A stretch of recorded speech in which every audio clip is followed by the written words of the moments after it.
Le gouvernement du Soudan du Sud affirme que la paix au Soudan est bénéfique à la fois pour Djouba et pour Khartoum. Nous voulons voir la paix et l'ordre au Soudan parce que, vous savez, tout notre pétrole au Soudan du Sud passe par le Soudan. Pour être précis, le pétrole passe par Port-Soudan et l'argent du pétrole aide les deux pays.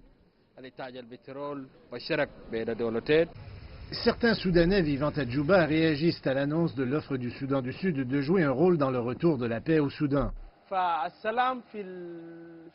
Lorsqu'il y a la paix au Soudan, il y a la paix au Soudan du Sud. Je soutiens l'idée que le président Salva Kiir souhaite contribuer à apporter la stabilité au Soudan.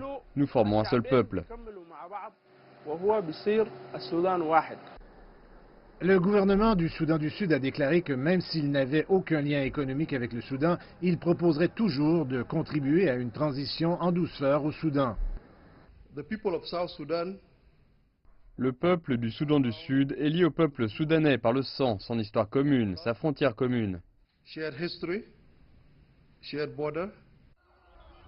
L'ancien vice-président et actuel chef de l'opposition du Soudan du Sud, Riek Machar, vit toujours à Khartoum dans l'attente de son retour à Djouba, où il est à nouveau désigné vice-président en vertu du nouvel accord de paix.